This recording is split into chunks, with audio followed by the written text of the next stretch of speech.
Assalamu alaikum sisters, I am a prenatal nutritionist and a doula. Come with me as I show you exactly what I will buy for you if you were my client in the second trimester. The second trimester can be harsh on the body, and if you were not able to enjoy and nourish your body as you would like, that's okay.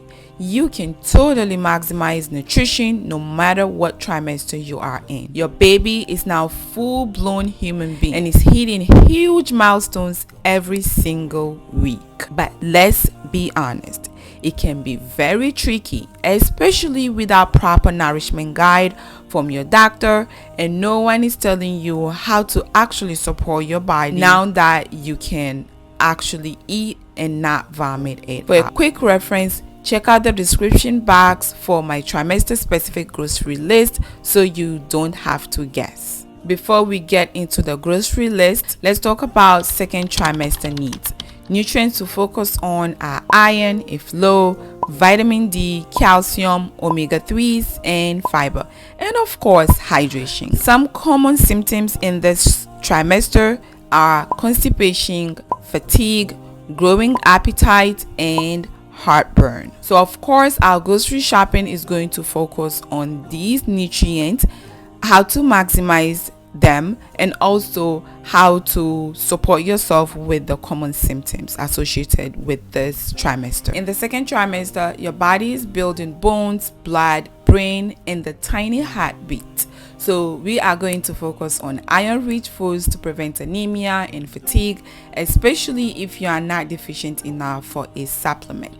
Vitamin D for mood, immunity, and baby's bone development. Calcium to support growing bones and muscles. Omega-3 fatty acids for baby's brain and your hormonal balance. And fiber. Yes, fiber, because constipation is real. Let's just be honest. So in this dried fruits and nuts, you can find all of these nutrients in. So this is not something to bypass. You definitely want to add one of these in your cart. These foods don't only give you nutrition, they are also source of comfort, joy, and ease, because nutrition should feel like nourishment and not pressure.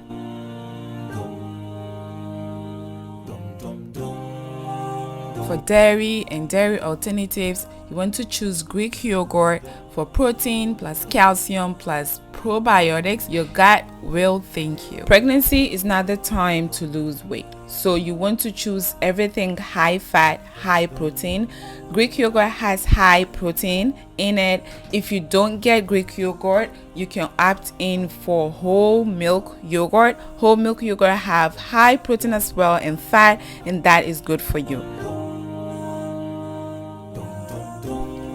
Almond milk or cashew milk can be great dairy alternatives, but make sure you read your labels. This one, for instance, have a little bit of almond in it, and you can easily make your own at home. I have made almond milk recipe that I will link it in the description box below if you're interested.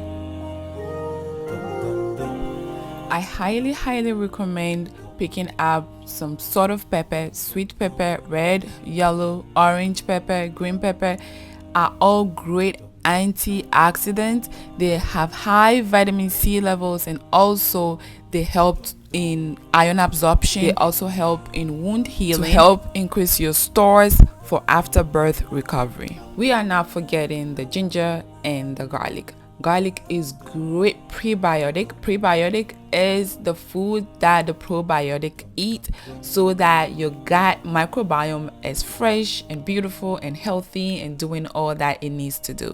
So we have to pick that, and that is going to also help you with a lot.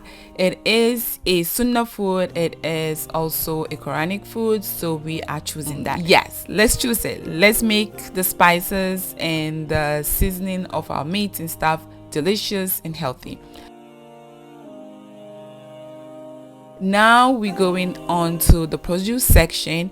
Leafy green vegetables like spinach or kale blended into smoothies or sauteed with eggs is very beautiful. Avocados have healthy fat, fiber, and they help reduce leg cramps because of the potassium. Bananas have high potassium plus natural sweetness, is perfect if you are still feeling off. Berries and citrus fruits are high in vitamin C, helps you absorb iron and support your skin as it stretches. We now move on to the most important, because you have not been eating enough protein in the first trimester. Now is the time to pack in a whole lot. So canned tuna and sardines are great options. Skipjack tuna is low mercury and it's also healthy, so that is my personal favorite. That is what I use to make tuna, what I use to make a lot of things. When I have to use the chunk tuna or the chunk albacore, then I use it in soups and stuff like that. But when I'm going to use it in making tuna and stuff, I prefer to use the skipjack tuna. Eggs, oh my god, don't skip eggs, because eggs contain a whole lot of choline. Choline is very supportive for the neural tube closure.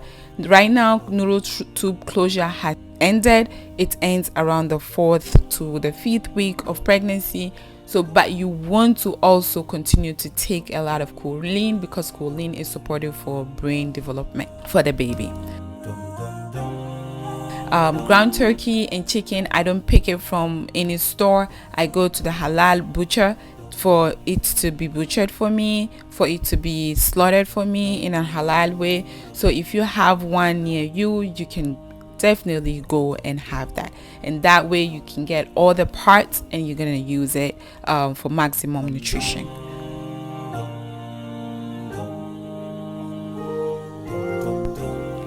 But I love picking up some salmon from the store, especially Aldi and Costco. So I'm picking up this wild caught salmon. It tastes delicious if you simply saute it for a little bit. It's high in omega-3 fatty acids, and it is awesome for you and awesome for the baby, for the brain, for supporting your breast milk, and a whole lot.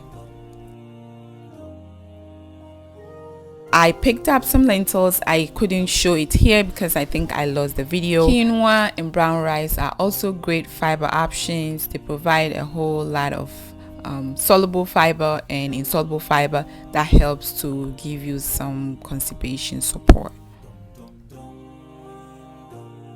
Bone broth is a big hit. Bone broth is such a beautiful food element that you can add in your nutrition right now, or even if you have not added it in your first trimester, this is the time to add it. What I would say about bone broth is this: bone broth is great for sipping or in adding in soups. However, a lot of the bone broth in the stores, especially the one that I found in Aldi, is not bone broth. So you can see it says stock. There's difference between stock and bone broth. There's also difference between beef broth and chicken broth. So when you're picking it up, you make sure that you're picking the right thing. This one, it says bone broth. Yeah, you make sure that the first ingredient that is listed is made from bones. However, if it is not made from bones, it says made from muscles, or made from chicken breast, or made from whatever it is, then it is not bone broth. It's not going to give you all the gut healing support and all the other nourishing stuff that bone broth is known to give you.